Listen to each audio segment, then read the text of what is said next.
देखिए, अच्छी मरता क्या ना करता, वही वाली बात है। लेकिन कुछ समझौते से को लेकर के आपके बीच में आया हूं।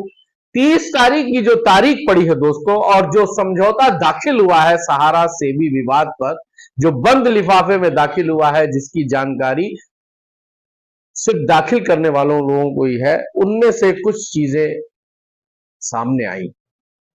कुछ महत्वपूर्ण बिंदुओं पर चीजें सामने आई हैं कि समझौते का रूप क्या होने जा रहा है, भुगतान का क्या रास्ता होने जा रहा है। बहुत ही महत्वपूर्ण वीडियो ये होने जा रहा है दोस्तों, इसलिए इस वीडियो को स्किप मत करिएगा, लास्ट तक इसको जरूर देखिएगा, क्योंकि मैं आपको वो बात बताने जा रहा हूं जो शायद आपको अभी तक YouTube पर किसी ने ना बताई, और अब बताएं लोग तो वो अलग बात है। लेकिन पहली बात यह है कि सहारा सेबी विवाद को समाप्त के अलावा जो समझौते का मसौदा तैयार हुआ है उसमें जो सबसे बड़ा मामला आया है वो है सहारा के निवेशकों के भुगतान को लेकर। सहारा के निवेशकों का भुगतान कैसे होगा, कहां से होगा, कौन करेगा, इसको लेकर के 2 से 3 सुझाव समझौते में डाले गए।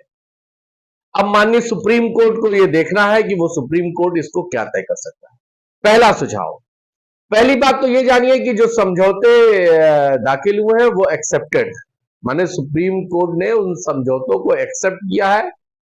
तो भुगतान के लिए पेमेंट कहां से आएगा, भुगतान होगा कैसे, उसका क्या रास्ता होगा, इन सब चीजों पर आपसे बात करने के लिए आया हूं। जो जानकारी निकल करके आई है वो जानकारी आप तक शेयर करना चाहता हूं दोस्तों।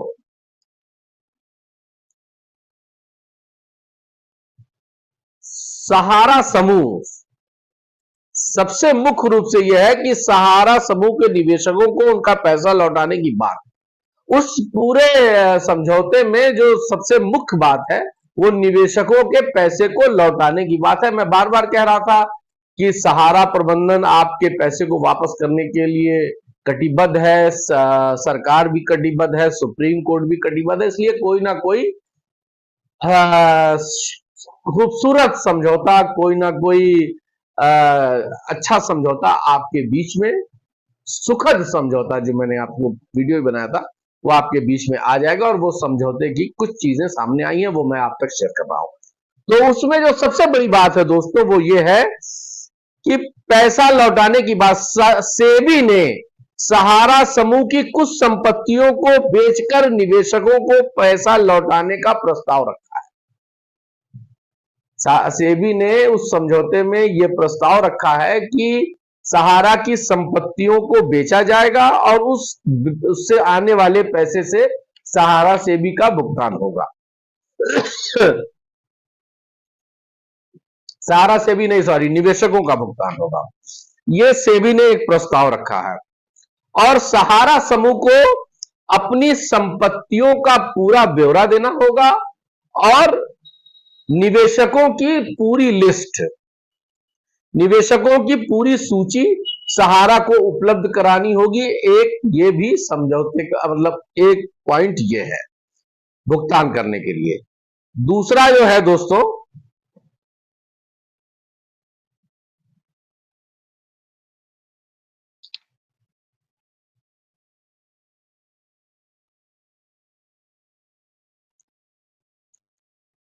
काफी बड़ा है तो, लेकिन मैंने कहा कि आपको बता दें, समझौते की कोई निश्चित तारीख तय नहीं हुई है। ये चूंकि इसलिए तारीख ये तय नहीं हुई है कि तारीख जो है वो सुप्रीम कोर्ट को तय करना है, सुप्रीम कोर्ट को उस समझौते पर मोहर लगानी।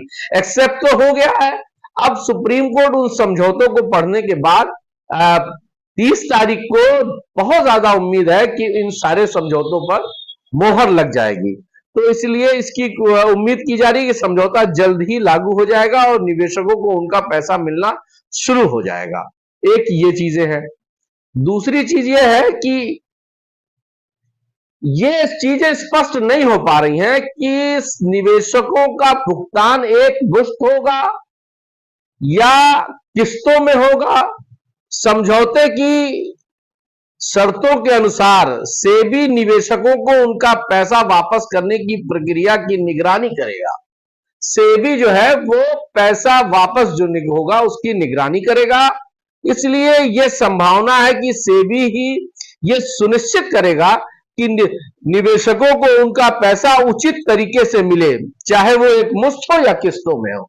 सहारा का यह कहना है कि हमको अगर हमारी ब्रांच से बांटने का मौका दिया जाए तो हम किस्तों में पैसा निवेशकों का वापस कर देंगे। अभी कितनी किस्त है और कब कब किस्त देंगे ये इसका कोई उल्लेख फिलहाल नहीं है।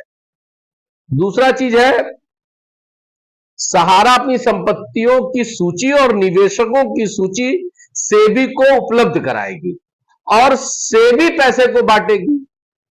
एक ये भी है, लेकिन ज्यादातर लोगों का, सहारा का यह मानना है कि जितने अच्छी तरह से सहारा अपने ब्रांच से भुगतान कर लेगी संभवतः सेबी ना कर पाए। लेकिन अब यह सुप्रीम कोर्ट को देखना है कि सुप्रीम कोर्ट इस पर क्या तय करने जा रही है। इसमें दिया है कि सहारा समूह को सेबी का सहयोग करना होगा ताकि निवेशकों का पैसा उनका वापस हो सके। एक मामला उठा है दोस्तों ब्याज का। सुप्रीम कोर्ट जो है वो ब्याज को लेकर के भी ये मामला है। आपको याद होगा कि 2012 में जब 24,000 करोड़ जमा करने की बात हुई थी तब भी ये हुआ था कि निवेशकों को 15% ब्याज के साथ पैसा वापस किया जाए। लेकिन इस बार जो है वो ब्याज को लेकर के कुछ असमंजस की स्थिति है। ये भी सुप्रीम कोर्ट को ही तय करना है। उसमें ब्याज की बात दोनों तरफ से की गई है, सेबी की तरफ से भी की गई है, सहारा की तरफ से की गई है। कहीं कहीं 15% की बात की गई है, कहीं कहीं 6.5% की बात की गई है।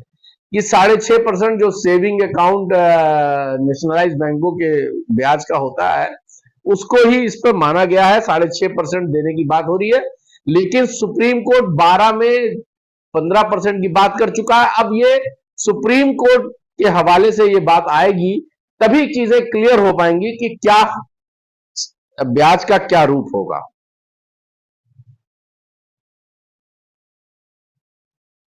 निवेशकों को पैसा कब मिलेगा? देखिए, निवेशकों के पैसे को दिलाने के लिए ही ये सारी कवायद है। इसमें आप माने ना माने, सहारा भी पूरी इंटरेस्ट के साथ इंटरेस्ट ले रही है, सेबी भी इंटरेस्ट ले रही है, सरकार भी इंटरेस्ट ले रही है और सुप्रीम कोर्ट का भी बड़ा रोल है इसमें। सुप्रीम कोर्ट के संजीव खन्ना जी का बड़ा रोल है। मामले को समझौते की टेबल तक लाए हैं, समझौते का मसौदा तैयार हुआ है। पारिक साहब आपको याद होगा जिन्होंने इसकी मध्यस्थता की थी।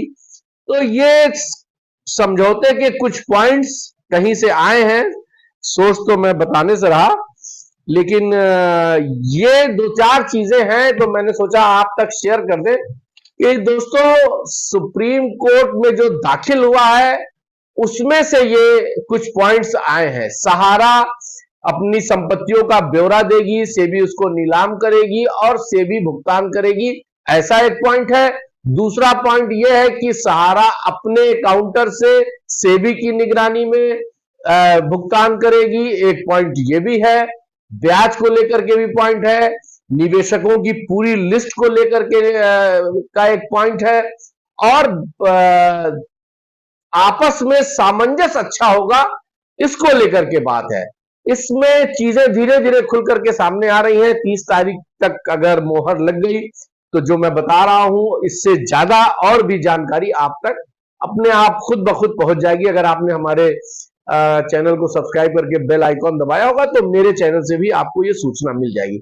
लेकिन अभी ये खबर आई थी दोस्तों कहीं से, तो मुझे लगा कि निराश हुए लोगों में कुछ आशा भरने की जरूरत है, उदास हुए लोगों को कुछ उत्साह में लाने की जरूरत है, इसलिए मैंने आपको ये कहा है।